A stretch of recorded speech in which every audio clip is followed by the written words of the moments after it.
আল্লাহ তাআলা দোয়া কবুল করেন তিনভাবে। তৎক্ষণাৎ বান্দাকে দোয়া অনুযায়ী কিছু প্রদান করেন, দোয়ার বদলে বান্দার জন্য কোনো বিপদ দূর করেন, আখেরাতের জন্য তা সংরক্ষণ করেন।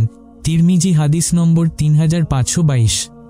দোয়া কবুল হওয়ার বিষয়টি আমরা সরাসরি নিশ্চিতভাবে জানতে পারি না, কারণ এটি আল্লাহর হিকমত এবং ইচ্ছার উপর নির্ভর করে। তবে ইসলামের বিভিন্ন শিক্ষায় এমন কিছু লক্ষণ ও বিষয় উল্লেখ করা হয়েছে যা দোয়া কবুল হওয়ার সম্ভাবনা সম্পর্কে ধারণা দেয়। এই ভিডিওতে এমন 8টি লক্ষণ তুলে ধরা হলো। প্রথম লক্ষণ, দোয়ার পর মনে শান্তি অনুভব করা।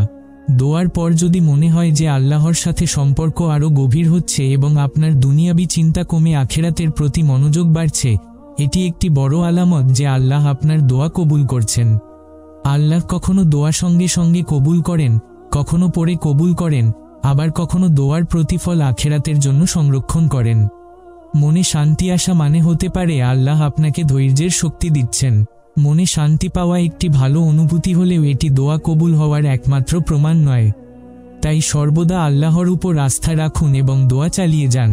দ্বিতীয় লক্ষণ, পাপ থেকে দূরে থাকার তাগিদ অনুভব করা। দোয়ার পর যখন কেউ পাপ থেকে বাঁচার তৌফিক পায়, তখন এটি নির্দেশ করে যে আল্লাহ তাকে নিজের পথে পরিচালিত করছেন। এটি দোয়া কবুল হওয়ার একটি আলামত। আল্লাহ তাআলা বলেন, নিশ্চয়ই আল্লাহ তাকওয়াশীলদের এবং সৎকর্মশীলদের ভালোবাসেন। সূরা আলী ইমরান, আয়াত ৭৬।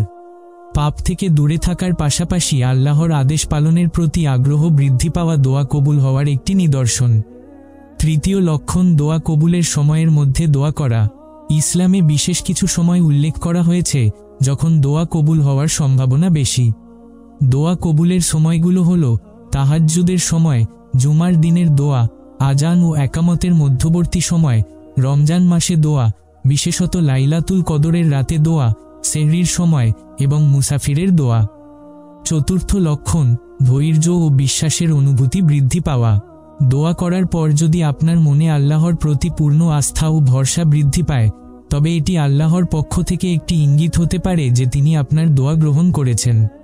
আল্লাহ তাআলা বলেন, তোমরা ধৈর্য ধারণ করো এবং আল্লাহর প্রতি তাওয়াক্কুল করো।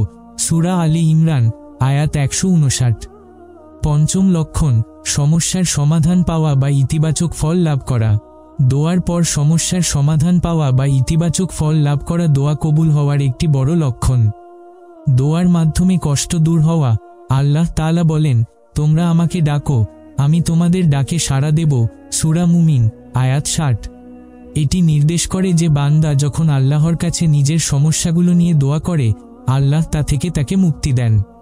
উত্তর পাওয়া। বাস্তব জীবনে অনেক সময় দোয়ার ফলে এমন সমাধান আসে যা আপনি আগে কল্পনাও করেননি। এটি আল্লাহর রহমতের প্রকাশ। উপকারী পথ দেখানো।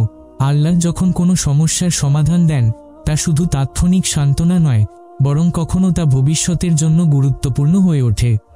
উদাহরণস্বরূপ, একটি চাকরির জন্য দোয়া করলে হয়তো সেই চাকরি না পেয়ে আরও ভালো একটি সুযোগ আসতে পারে। পরিস্থিতির পরিবর্তন। কঠিন অবস্থার মধ্যে যদি হঠাৎ করে ইতিবাচক পরিবর্তন আসে, সেটি আল্লাহর পক্ষ থেকে দোয়া কবুল হওয়ার একটি চিহ্ন। লক্ষণ ৬, দোয়া করার সময় অন্তর থেকে কান্না আসা। দোয়া করার সময় কান্না আসা প্রমাণ করে যে আপনার অন্তর আল্লাহর সাথে সংযুক্ত এবং আপনি আন্তরিকভাবে দোয়া করছেন। সপ্তম লক্ষণ, দুনিয়ার পরিবর্তে আখেরাতের প্রতি মনোযোগ বৃদ্ধি পাওয়া। আখেরাতের প্রতি মনোযোগ বৃদ্ধি পাওয়া দোয়া কবুল হওয়ার একটি বিশেষ আলামত। আখেরাতের সফলতা আল্লাহর লক্ষ্য। রাসূলুল্লাহ সাল্লাল্লাহু আলাইহি ওয়াসাল্লাম বলেছেন, যে ব্যক্তি আখেরাতকে নিজের মূল লক্ষ্য বানায়, আল্লাহ তার অন্তরে প্রাচুর্য দান করেন এবং তার দুনিয়াবি প্রয়োজনকে সহজ করে দেন। তিরমিজি, হাদিস নম্বর 2465। দুনিয়ার প্রতি আকর্ষণ কমে যাওয়া।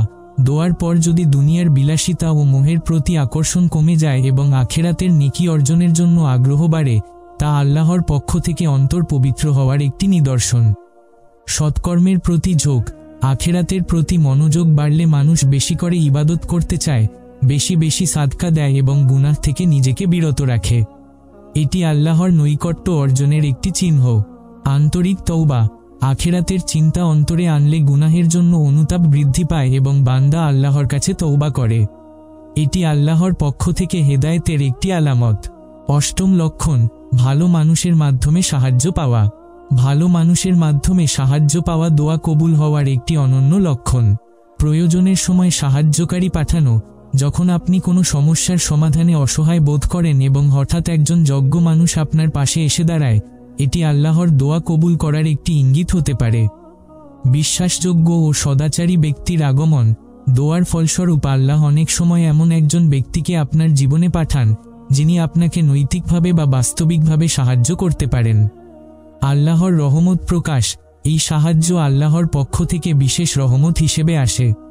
এমনকি আপনি বুঝতে পারেন না যে এই ব্যক্তি কিভাবে আল্লাহর ইচ্ছার মাধ্যমে আপনার জীবনে ভূমিকা রাখছেন। সম্পর্ক ও নেটওয়ার্কের উন্নতি। অনেক সময় দোয়ার মাধ্যমে আল্লাহ আপনাকে এমন মানুষের সঙ্গে যুক্ত করেন, যারা ভবিষ্যতে আপনার জন্য গুরুত্বপূর্ণ হয়ে ওঠেন। এটি দোয়া কবুল হওয়ার একটি চমৎকার উদাহরণ। মানবিক সাহায্যের মাধ্যমে সংকট নিরসন। এটি আপনাকে আল্লাহর প্রতি কৃতজ্ঞ করে তোলে এবং বুঝতে সাহায্য করে যে দোয়ার মাধ্যমে আল্লাহ সরাসরি বা পরোক্ষভাবে আপনার জীবনে প্রভাব ফেলতে